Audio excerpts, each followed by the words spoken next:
Hello, friends. Welcome back to another episode of North Node Live. I'm your host, Maggie Kirkwood. Today we have with me the awesome Cesar Marin. Thank you so much. I'm just thrilled to have you here. Thank you for joining today. Maggie, thank you so much. Thank you incredibly, one, for opening your space to letting me have this amazing conversation. You and I have sort of been back and forth on LinkedIn, really sort of seeing what we're doing, supporting each other. So for me to now be able to sit down with you and have this conversation is something I've really, really been looking forward to.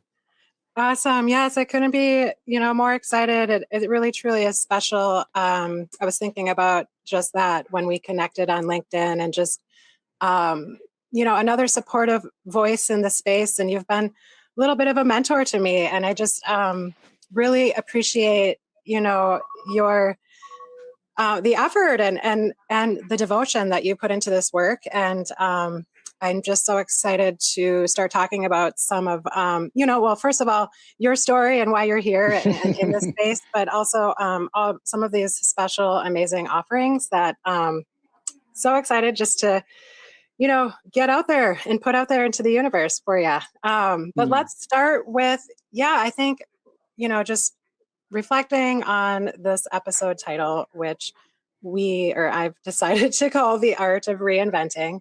I think in this space and just working now going on 4 years with people, it's safe to say that so many of us are not only, feeling blocked in some ways, but, life is lifing. And I cannot tell you, the amount of times, not only in my personal life, but friends, family, personal sphere, this idea of the rug being pulled from underneath you. And whether that's, a career change, loss of a family member, relationship, breakup, heartbreak, all of these things. And I think I'd like to start there. I'd like to hear, I know you have your history working with CNN as a producer, and can you kind of walk us through in the best way you know how, kind of from your whole story and how you've been learning to work with these medicines to evolve and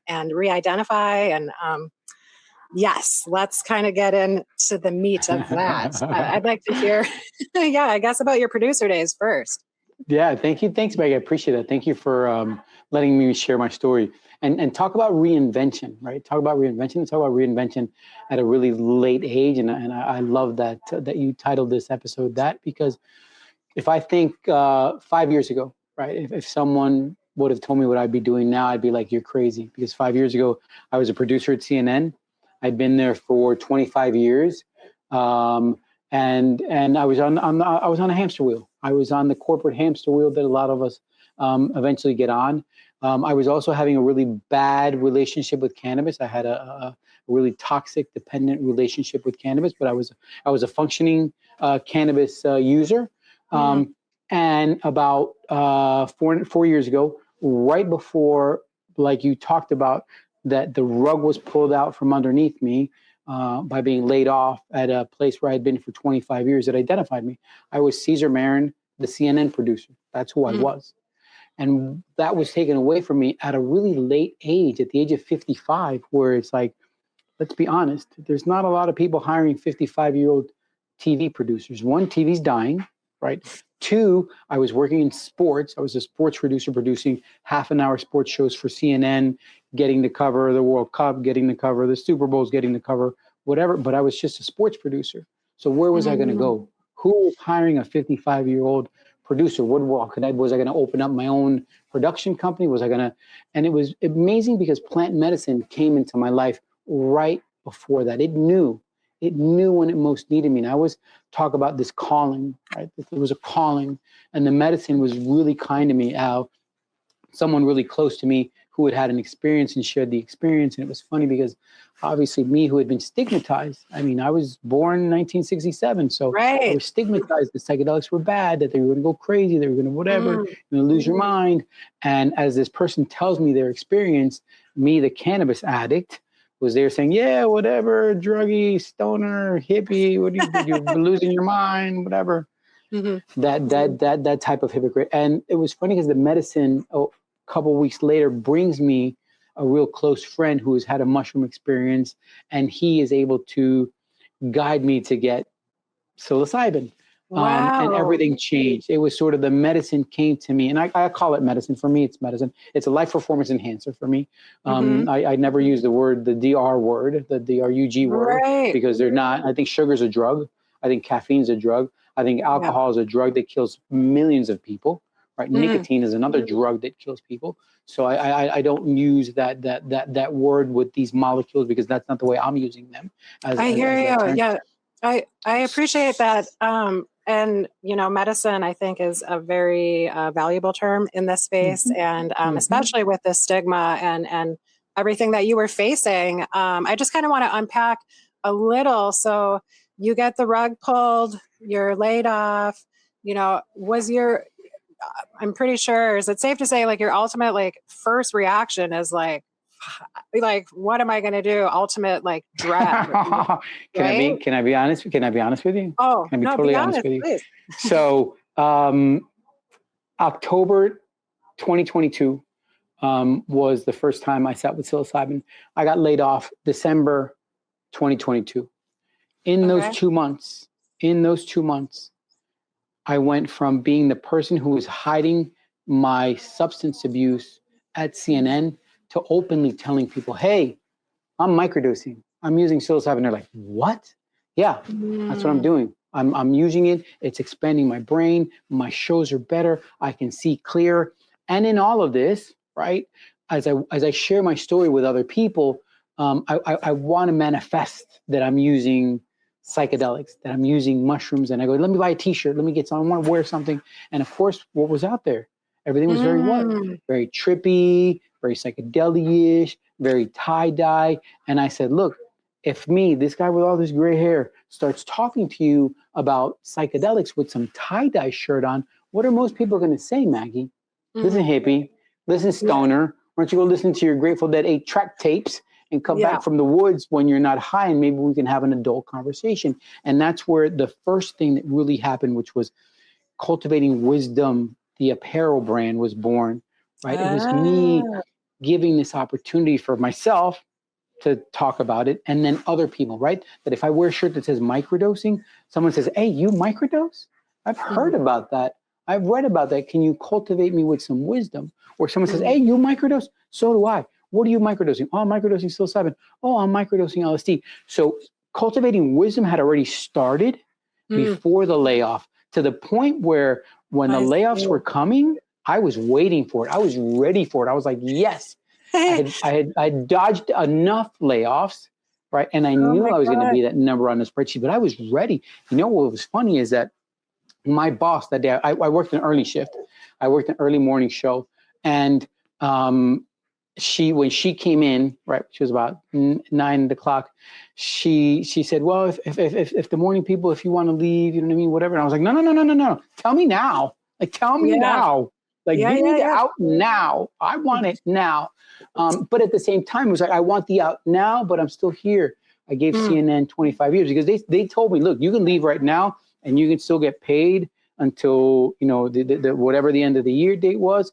And I was like, no, I already have something, right? And plus, I'm not gonna screw people over. People book vacations for Christmas and stuff, and I'm due to work.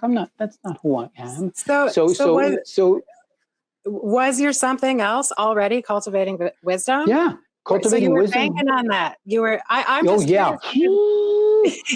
I was totally banking on it. Let's talk about when the mushrooms found you. Like, what sort of experience did you have? Like, how were you so into this, or trusting, or just with certainty?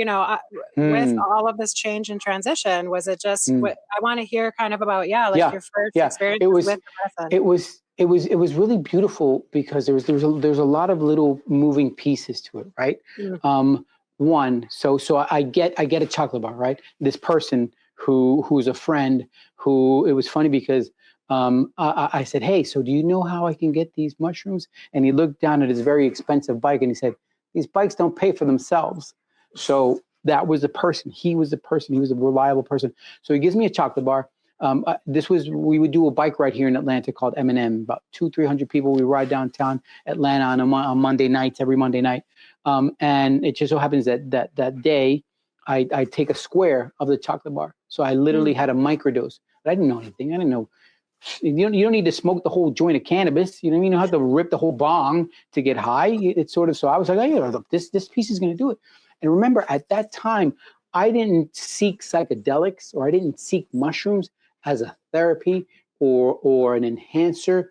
It was, I want that new high. I want that recreational high. The cannabis isn't doing it for me. So I want the hallucinations. I want the trippiness. I want what he was feeling when I saw him on the mushrooms, right? That's what I want.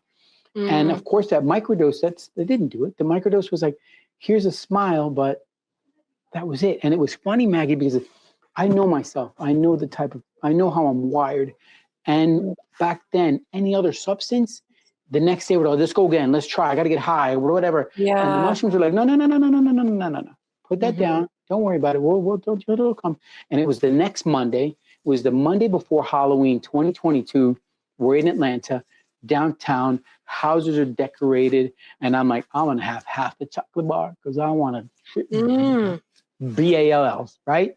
Yeah. And of course, I have half the chocolate bar. I get on this bike ride. I literally have my own bicycle day, a la Albert Hoffman. And I'm on the bike, Maggie, and all of a sudden, half an hour later, we stop at a stoplight, and I go, oh my God, that's what my hands feel like? And I went, that's what it feels like to breathe. And I looked and the sky was beautiful with all these wonderful stars, and the trees were 30 shades of gray. And I looked at all these humans around me, and I'm like, oh my God, this is so beautiful. And that, to me, that was my awakening. That was my awakening to this other thing. But it was awakening not only in that, when they turned this phrase, psychedelics, the phrase, who was it? It was Huxley, who said, to fathom hell or feel angelic, take a pinch of psychedelic. Well, I felt the angelic part. Now came the hell part. The hell part was me driving in my car, hallucinating under the influence of psilocybin as the street lights were going off as fireworks. And my conscience said to me, what are you doing? Are you serious? You're behind the wheel of a car as you're hallucinating? You could wrap yourself around a telephone pole. You can kill somebody else. And who are you? You're a 55-year-old chasing highs? Is that who you are? And it was like, what, like, what was that? Who's speaking? Because I know, Maggie, in any other situation, I've driven home worse than that drunk. There was many times, there's nobody around, write that joint. I don't care. I'm in the car. This was like, what are you doing, guy? So, of course, that same night, as a good journalist, I'd worked at CNN for 25 years, I dug in. What just happened? What just happened in my body? What just happened in my mind? And all of a sudden I go, wait. Psychedelics are being used as medicine? Since when? And they're being used for PTSD, and they're being used for anxiety, and they're being used for depression. And wait a minute, what is this? Microdosing? People are using a small amount of a substance, not only to be better, but to overcome dependencies. And it was funny because the heart right away was like, did you read that? Did you see that? And the brain was like, we didn't see nothing. Rip that bong, bro. Don't worry about it. You just keep reading. And it was like, no. That's the ticket. That's the ticket to change the relationship with cannabis, the microdosing. And not only that, you're going to lose your job, guy. So you got to figure something out. And that was it. That was the catalyst to say, create Cultivating Wisdom. Start this apparel brand. At the time, Wonderland, the conference had gone on in Miami. So I'm like, wait a minute. There's like the Super Bowl of psychedelics. And it's not people going to get high. It's people going to educate. It's people going to show that there's a different way. And there's lawyers, and there's attorneys, and there's politicians. And in all of this, of course, thanks to social media, I start reaching out to people in the psychedelic space, Paul Stamets, Rick Doblin, Dennis Walker, all these people, and just, hey, I'm here. Look at what we're doing. This is what we're doing. So I get Wow. laid off. I got laid off for CNN, and I was ready. Like, I left the doors of CNN. Like, when I left CNN, it was a rebirth. It was literally, I'm born Well, into this new reinvention of this new Cesar Marin. thank you so much for sharing. Well, especially this last piece where you're reborn, you're rebirthing. And, I always like to press, like, I feel, or we know in this work, it's not about becoming anyone new, right? I think No. it's more this process of remembering who we are before life taught us who to be. But Yeah. also, Yeah. I just love this perspective of, here you are, someone, and maybe the medicine helped you to get there, that had been in this position or working with CNN as a producer for 20 some years. And rather than taking that piece of news and holy, what am I going to do? Like, I'm done. How can I possibly move forward? Like, I have friends. I've been laid off multiple times. I'm proud about it because I feel like it always leads to something, bigger, better, brand new. Yeah, definitely. But anyway, yeah, I mean, I think that's the whole key to life is like, what we have the choice, we can choose to dwell, or we can choose to get curious and align, hopefully align with our actions. So it's refreshing. And I feel like you're taking this concept, or have, with, I think I've seen some of your merch, and, it's an endless conversation around microdosing, endless. And so I love to hear, you do work with people 50 and over. Are you having people,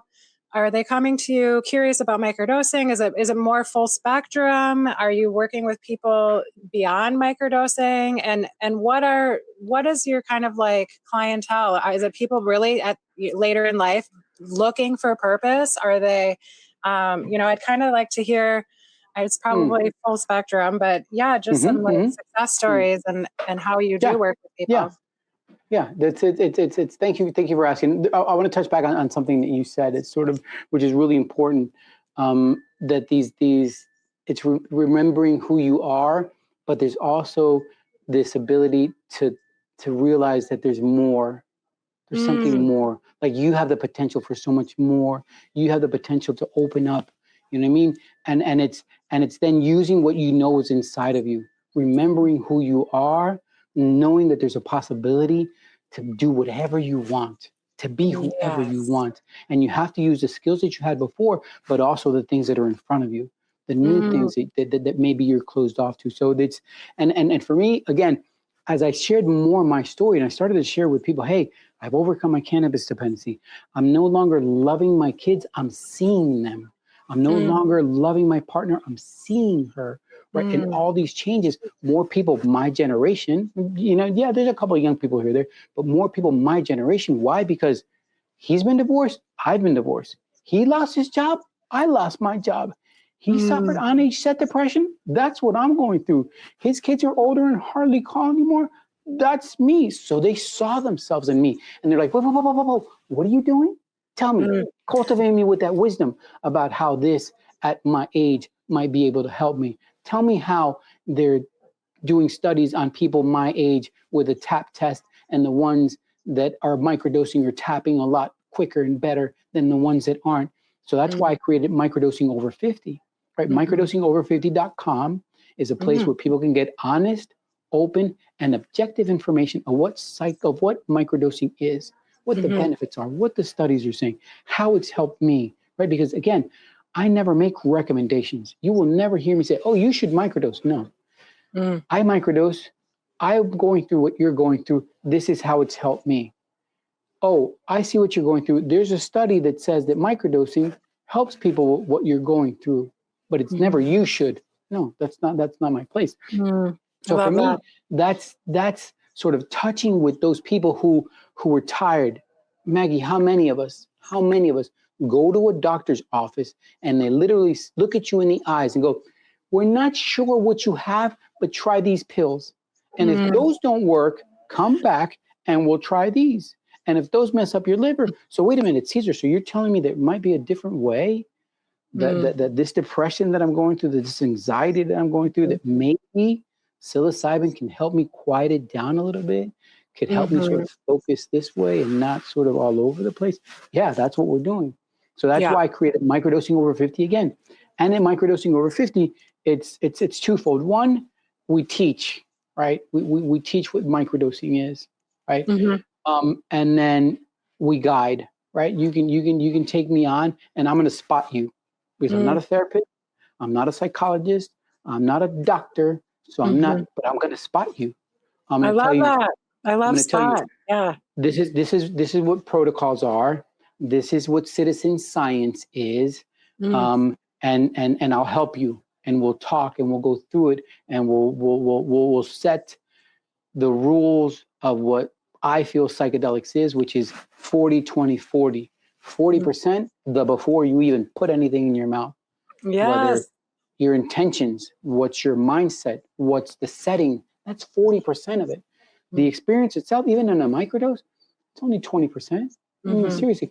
And then the 40% of that integration or that reintegration, right? Mm-hmm. So it's teaching people that by me spotting them, right? So Mm-hmm. they can hire me, and we'll sort of go through a wonderful 6-week program to really dial in the microdosing. What is the protocol that best fits you? What is the dosage that best fits you? So we'll do that. And then there's some courses, like you're already microdosing. Here are some tricks.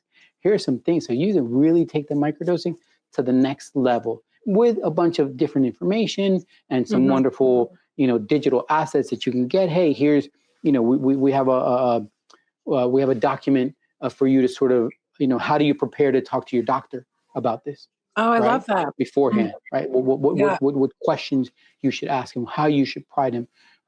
So there's that. So microdosing over 50 became that. You asked me if I work with other people.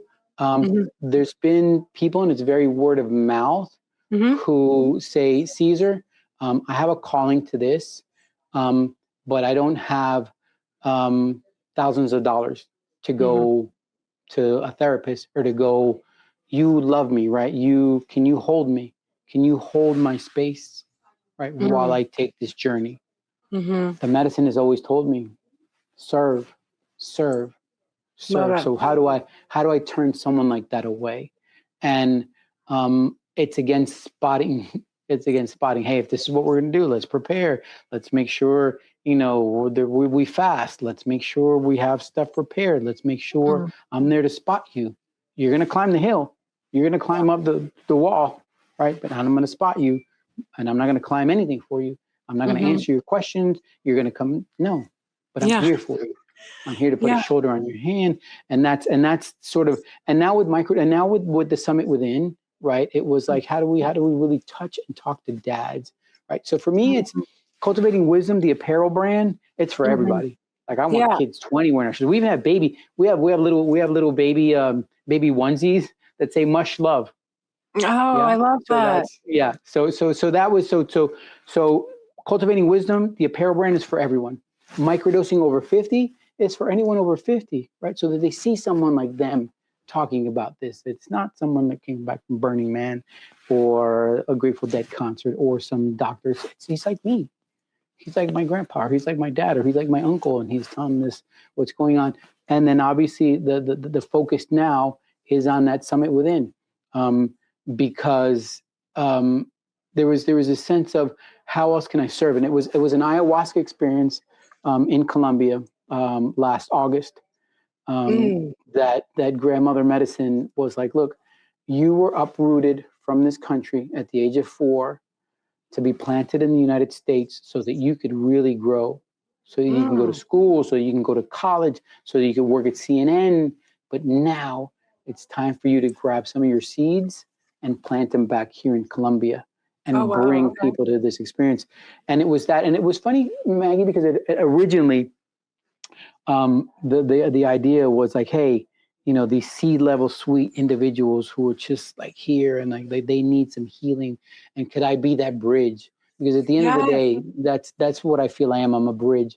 I'm a bridge between the psychedelic curious and the medicine, right? Whether it's a retreat, whether it's learning to microdose, whether it's here's maps, whatever that is, I'm that bridge, and I thought I could be that bridge to those seed level sweet individuals. And then I looked in the mirror and I said, Cesar, you're not a C-level suite individual. You're not a CEO. You're not a CFO. You're not a COO. What do you want? How are these guys going to see themselves in you? And how are you going to see yourselves in them? It's not going to happen. And that's where I was like, well, then who am I? And I was like, first and foremost, I'm a father. That's who I am. I'm a dad. And who are these other dads that really need this, right? Dads that deserve this. Dads who have been this calling. Where are they going? And from market research, from research that I've done, they're like, well, Cesar, you know what I did? I went to a retreat, but there was a soccer mom, there was a veteran, there was a guy who had done ayahuasca 480 times, there was a backpacker, and there was another CEO dad, but he just seemed like, so he was wanting more of a focused kind of group? Exactly.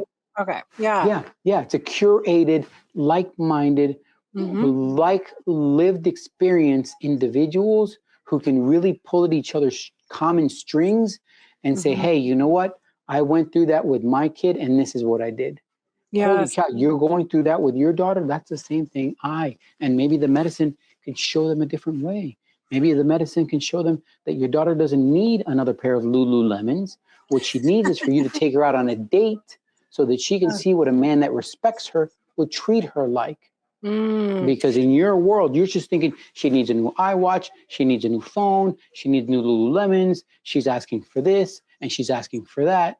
And because of that, I got to spend another 2-3 hours in the office. And then when she really needs me, I'm not there. So it's those dads again, who have gotten the calling, right? Who feel that they need this. And second, really know that they deserve this. That they deserve it.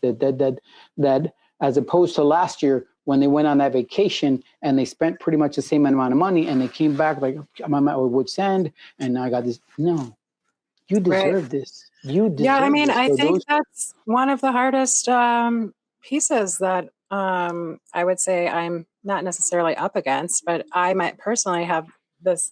Yeah, it's hard to say that I'm deserving of an experience like this. I think sometimes because it's something that many people have never experienced, but also just legalities and so how do you really, I think it's really important when working with people that they give themselves permission, right? It's just constantly kind of becomes a little cliche at some point, but when you really sit back and look at working with this medicine, so much of it comes down to being able to be open and receptive and not, have your guard up. And I think that, I really just, all of this and getting back to kind of your father, this retreat, I think we just forget in this day and age. And I know we have similar messages about just being present. And I somehow lost these slides that I was attempting to share, but I wanted you to talk about,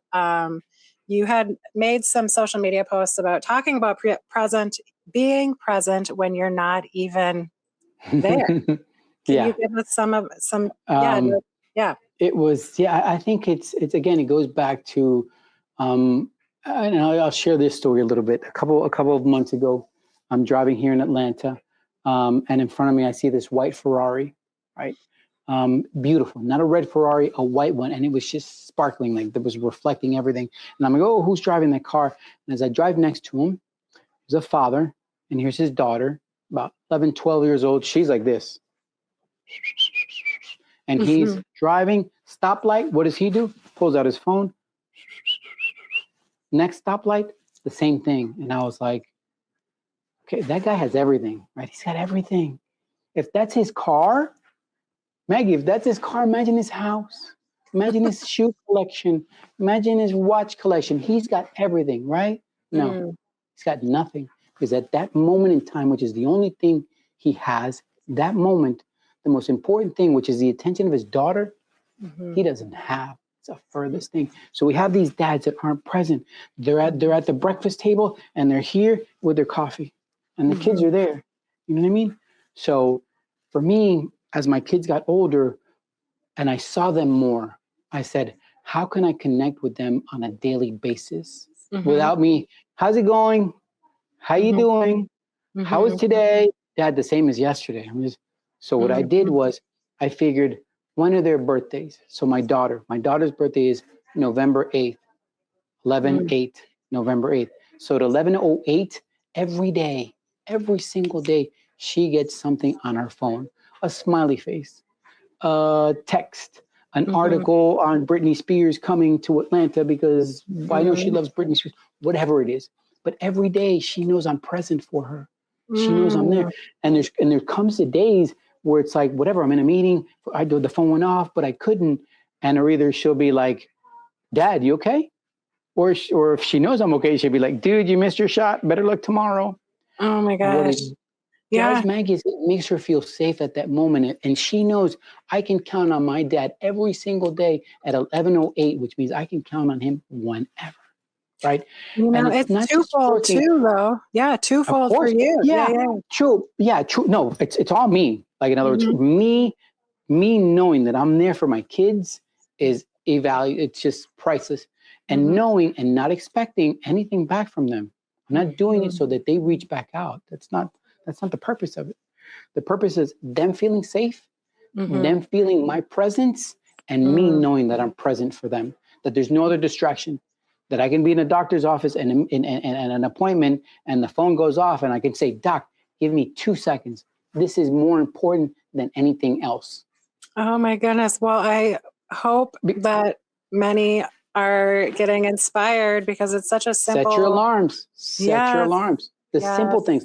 And not just for your kids. Do it for your partner. Do it for your parents. Do it for your parents. Look, I have a guy who, a real good friend of mine, attorney, and he and his dad have that typical that relationship that maybe some sons and fathers have. There's like this whatever. There's this barrier for whatever.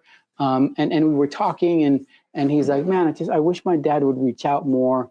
You know what I mean? My dad sort of, he's not interested in my success and, whatever. And he doesn't reach out to me. And I'm like, how often do you reach out to him? So I said, look, I need you to do me a favor. Just 30 days. Set an alarm for your dad's birthday. Every day, no matter what, send him something. He texted me yesterday. He goes, it's working. So it's like, it's working. That simple little thing that I tell people, the day has 1,400 minutes. If you don't have 1 minute to send someone that little text, and why not 10 minutes to send 10 people that little text on a daily basis? It's those little things, Maggie. It's those little things that really make a difference. And I always wonder, why didn't I do that before medicine came into my life? Because I wasn't awake. I wasn't aware. I didn't see my kids. I loved them. Of course I did. My kids, but I didn't see them. Now I see them. Yeah, I think it's such a special practice and one that I may adopt. But yeah, kind of just getting back to just this idea of how critical and also this piece where some of us may not even realize that we're missing out on being present because we're so used to just the monotony of life. But yeah, just this whole idea when the rug is pulled or we are going to have to reinvent or transition and transform, I guess. I think I'm so thankful to psilocybin just because not only has it taught me so much about life and death and rebirth and transforming and transmuting and alchemizing and all of these things.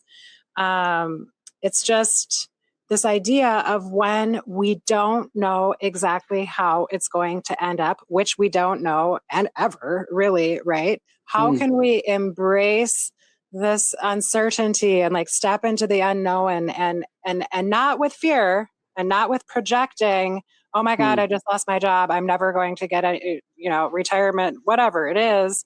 It's really being able to just kind of ease up on this. We don't have to figure everything out. And if we do, we're not enjoying, if we try to, we're failing to enjoy what's right in front of our face. So two things there, which I think are really important.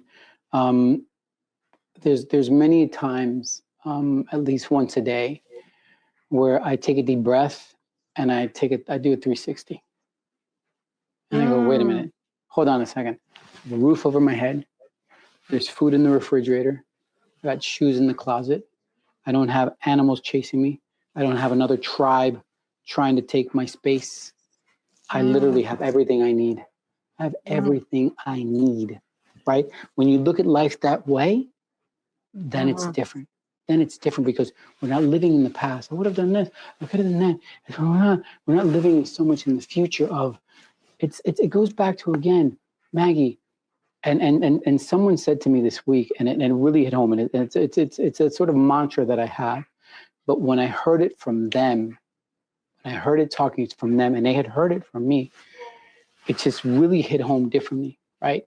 Here's a person who had just gone through a 7.4 earthquake, okay? Everything around him is demolished. It's destructed. It's shambles. Where do we even start? And when I talked to him, I said, how are you doing? He said, it's the best day of my life. And I went, what are you talking about? He goes, I didn't die today. Best day of my life. How many people are dead right now? How many people have literally nothing? How many people are injured? I didn't die in an earthquake. Best day of my life. Wow. How could it not be? How could it not be? So when we realize, Maggie, that today is the best day of my life. And why? Yesterday's not a day. Yesterday's a memory. There's nothing you could do to change that. Tomorrow, that's not a day either. That's a fantasy. We don't know if that's going to happen. So if you don't realize that today is the best day of my life. Yes. Then I don't have the Mercedes. Okay, we'll figure it out. Don't worry. I got too many bills. That's okay. So does Coca-Cola. And no one's tearing that down. You know what I mean? It's so special and refreshing again to hear you. I think, unfortunately, it's sometimes it's shocking how quickly the negative chatter and the stories and the lies that are constantly running up in here. But I think not when you're microdosing. Exactly what we can all do is. Not only microdosing obviously is one of the most amazing tools for self-discovery and understanding our patterns and all of these things, but also just, again, learning to take pause before we react or initiate some sort of action. It's really just leaning into the uncomfortability, but also, I think that can be one of the most impactful things before we even move. No. It's apart from the birthday alarms. There's 3 other alarms that I have that go off. 4 alarms I've heard that go off during the day to help me regulate that. Right. One is an alarm that goes off at 11:11. At 11:11, the alarm goes off. Right, and I take 11 deep breaths. Oh. By the 6th breath, I'm like, okay. By the 7th breath, I'm like, yeah. By the 11th breath, I'm like, best day of my life. At 1:11, the alarm goes off, and I find someone in my contact list on my phone, and I send them a voice note, not a text, a voice note, so they can hear the sincerity in my voice, telling them, hey, I was thinking about you. I hope you're having a wonderful day. Never with the expectations that they're going to return the phone call. But many times I've gotten, Cesar, you don't know how much I needed that. Or Cesar, I've been thinking about you and thank God you reached out because 1:11. At 3:33, the alarm goes off and I take 3 minutes to move. Let me move. I've been sitting here all day. Let me move around, right? Let me regulate. Let me realize that life is beautiful. And then at 5:55, the alarm goes off and I take 5 minutes to reflect on what the day has been, how beautiful it's been, how lucky I am. I didn't die yet today. I'm still here. You know what I mean? Wow. And I don't mean to bring the death thing up in the sense of a morbid way, but it was really that lesson really became so evident last year. I'm sure you remember I had started a podcast called the Love You Wealth Podcast with a really good friend of mine, Gary Seahorse.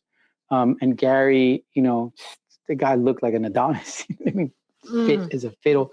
Gary 10 years ago had a heart attack, and Okay. he vowed never again. I'm going to be there for my kids.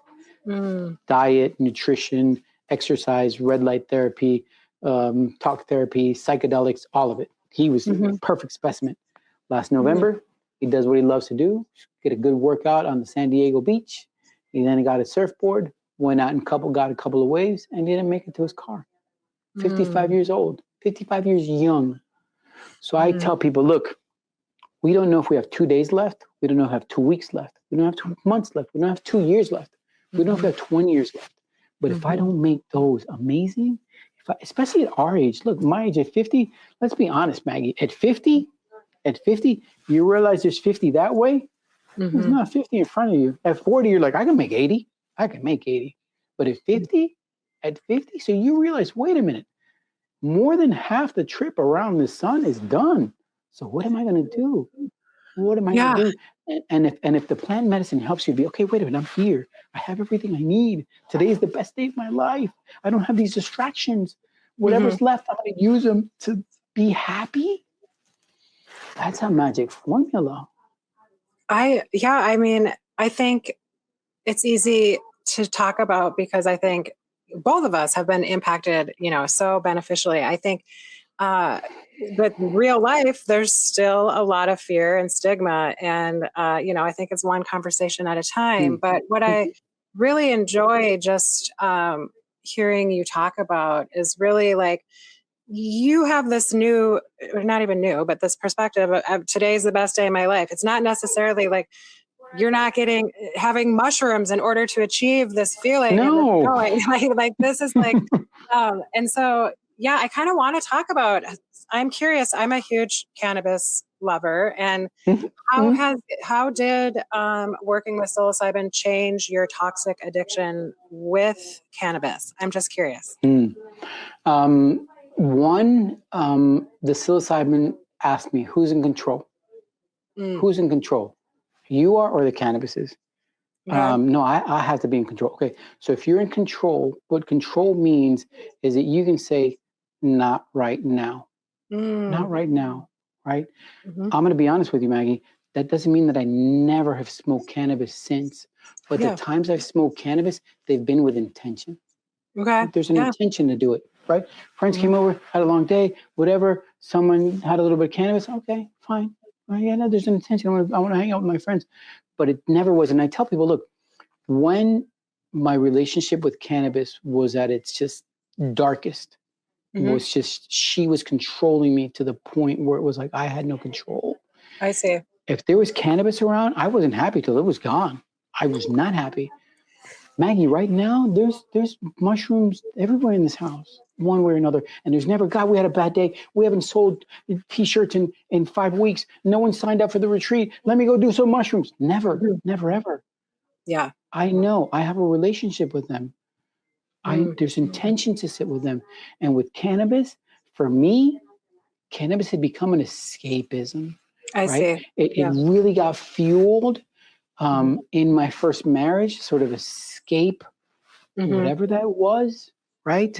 And it continued afterwards because it was this sense of like, let me escape, let me feel okay, whatever. So I never had intentions to use it because I'm a big believer. Cannabis is a beautiful medicine. Yeah. And cannabis is a beautiful medicine for people who might have trouble sleeping. Cannabis is a beautiful medicine for people who are anorexic. Cannabis is a beautiful medicine for people who are going through chemotherapy. Well, I think it comes down to how we identify with our quote unquote addiction and control and relationship. My beautiful business partner, Angie, is, we are constantly just talking about, how psilocybin helps us gain back control. So when we're, I'm very loud about how psilocybin helped me out of my alcohol, depression, downward spiral, where I felt completely out of control. But this is all about how we identify with our relationships to, I guess, our relationships to everything, it's like I tell people, it's a bad relationship when you set off an alarm in CNN. Like when the cannabis was so controlling me that it was, hey, no, go outside. Maggie, I set off an alarm in an Edit Bay and CNN because I didn't have the mental warehouse to say, no, go to the car and rip that vape. No, just go to the Edit Bay. No one's just go to the Edit Bay and rip the vape and nothing will happen. And of course, I go back to my desk and next thing I know, security's coming in and they're like, has anybody seen anybody smoking here? And I was like, who's talking about smoking? Everybody's smoking here. We're just working here as I'm downing Doritos and Dunkin' Donuts. And it's like, what is that like? What is that it's like? It's a wake up call, right? And I think they all, it's every time for me, these wake up calls or the rug pulled under or, it does force you to face yourself. But again, so thankful for the plant medicine intelligence to be able to hold me when I do decide to face myself. But I love hearing how I love hearing how, or we know like the full spectrum of this medicine, like just baseline, microdosing. And if we're doing it right, we really don't feel much at all, but it's just like this, for me, it feels like this hug, this layer of support, I'm being held. And then, then we get into working with PTSD and depression and addiction. But I think overall, just hearing you talk about just like this general, like, shift about, today is the best day of your life, really, truly enjoying living for today and being able to embody that, like post any sort of microdosing, macrodosing is like such a key thing. And I think we all need to, I hope that we can all just focus on, more presence. Yeah, centered. It's centered, and it's part of. It's almost it's part of this psychedelic world, right? Because, and I'm sure you've been more than anyone surrounded around it because it's sort of you work so hand in hand with people. People are either they're fearful. There's this fear of psychedelics, right? Whenever I'm going to lose my mind, I'm going to go crazy, whatever. Or there's a hype, dude. You do one microdose, rainbows and butterflies the rest of your life. No. It's not there. It's in the middle. It's that presence, right? And I tell people, look, you're scared. Look at yourself in the mirror. Look at yourself in the mirror. You want to see something scary? Or look at yourself in the mirror until you smile and then realize you have it all. Like you're alive. You did. In other words, it was. I was talking to these young kids. They were like in late 20s and like, well, you know what? Sort of. We're trying to figure out what the purpose is. We're trying to figure out what our purpose is. We're trying to figure out the purpose of life. It's like, the purpose of life is very easy. Don't die. Don't die. Because then there is no life. Don't die. Make sure that you don't die. The rest of it is a blessing. The rest of it is an experience. The rest, even the low ones, right? How do we get out of it? How do we see beyond the low? How do we realize, like you said, right? That remember who we were, and at the same time, by remembering who we are, realize what's in front of us, the potential that there is, that there's a miracle around every potential corner. So why am I going to stop looking around the corners? Why? Yeah. If potential, there could be a miracle. Yeah, I think it's so helpful. Like, sometimes when we are noticing certain thought patterns or negativity, it's really about, I try to do this exercise with myself and with clients, like, what are the truths? I was working with a client just this week in ceremony, and we were just talking about, what her fears might be, if any, and just through lived experiences and some pretty heavy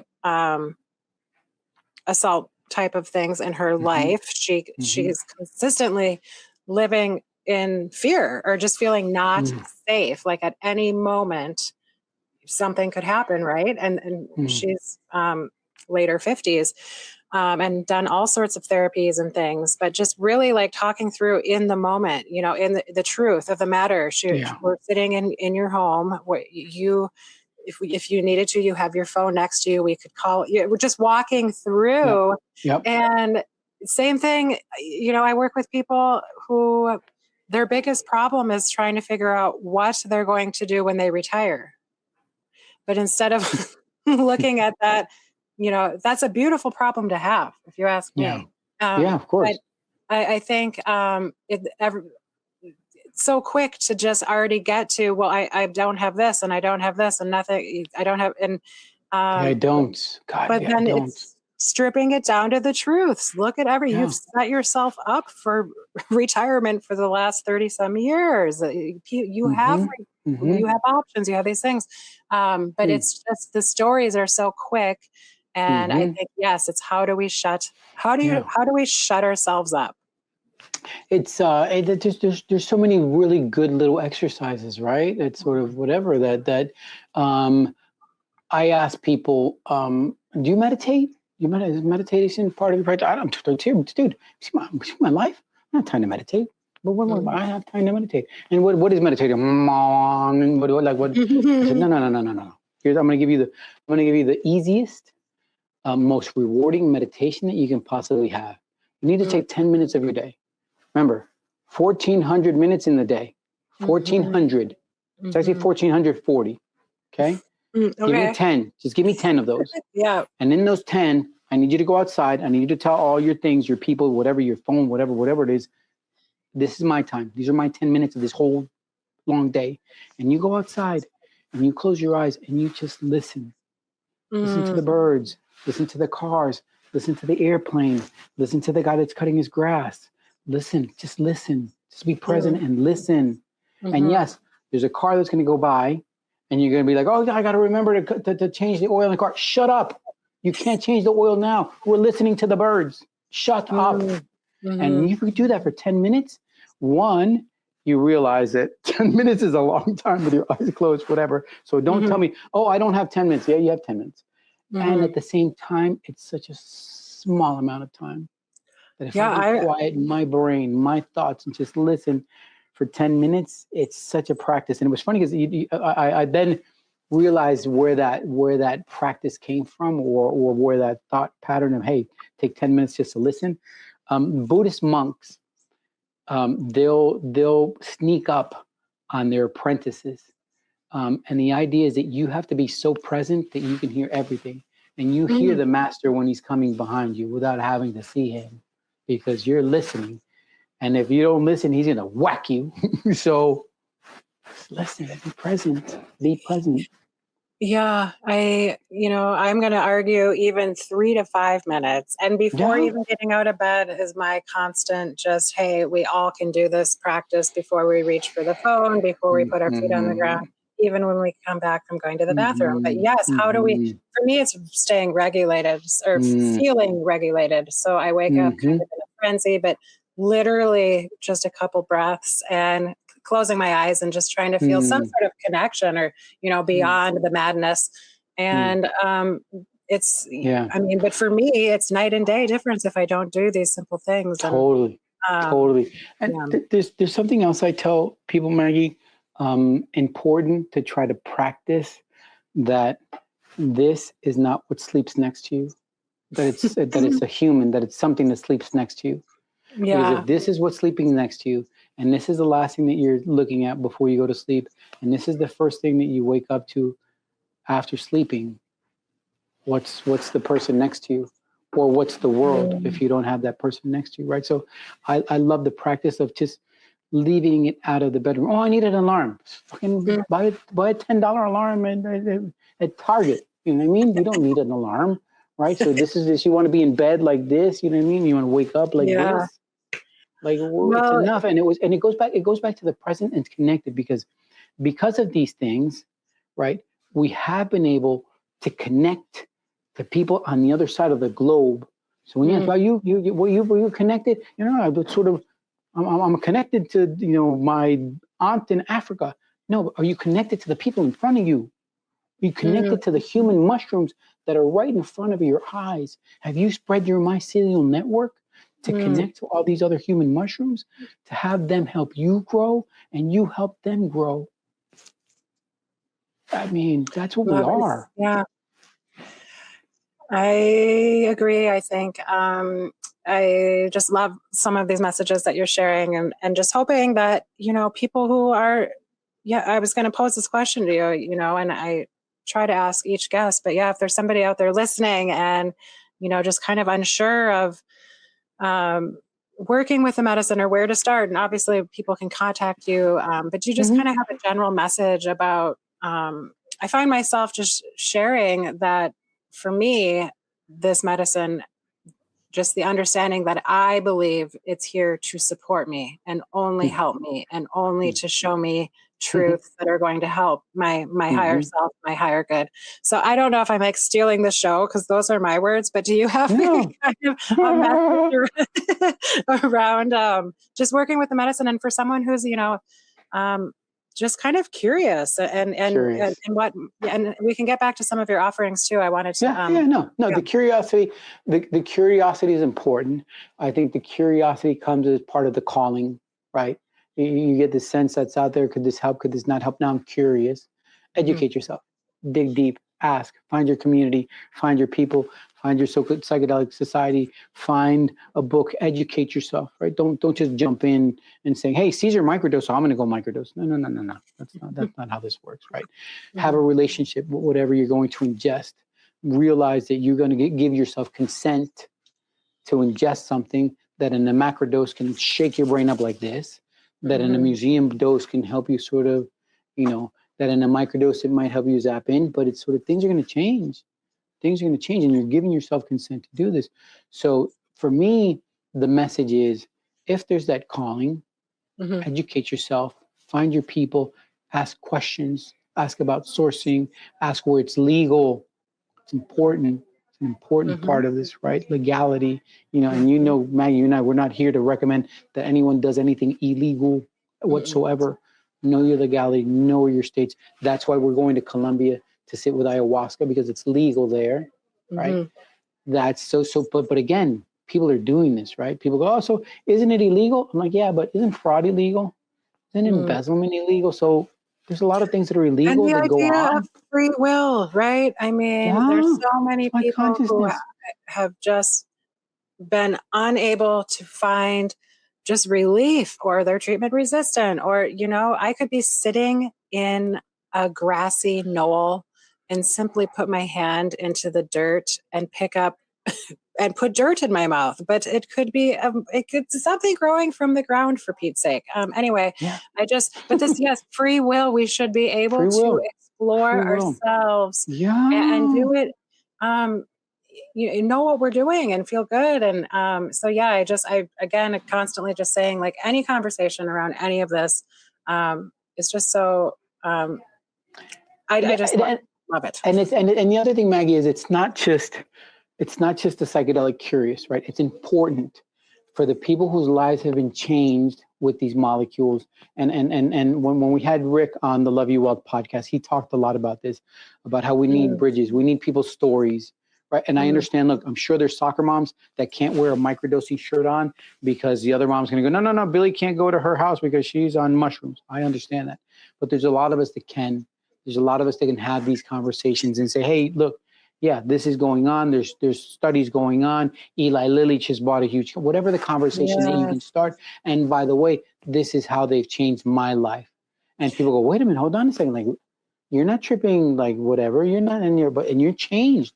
You've changed. Like, things are different. Yeah, because of this. Are you serious? Yeah. Those conversations are so important for us to sort of spread, for us to show that we're normal people, to show that we're soccer moms, to show that we're lawyers, to show that we're doctors, to show that we're firemen, to show that we're podcast hosts, to show that we're entrepreneurs, using these molecules as life performance enhancers. Performance enhancer. That's what they are. Life performance enhancer. We go back and forth with human optimization. I mean, I think you just nailed it. I think we are hitting the 1 hour mark, however, so we might have to wrap up here. I want to make sure that we, let's call attention to the Cultivating Wisdom site again. Is that Cultivating Wisdom? So cultivatingwisdom.net. A wonderful apparel brand there.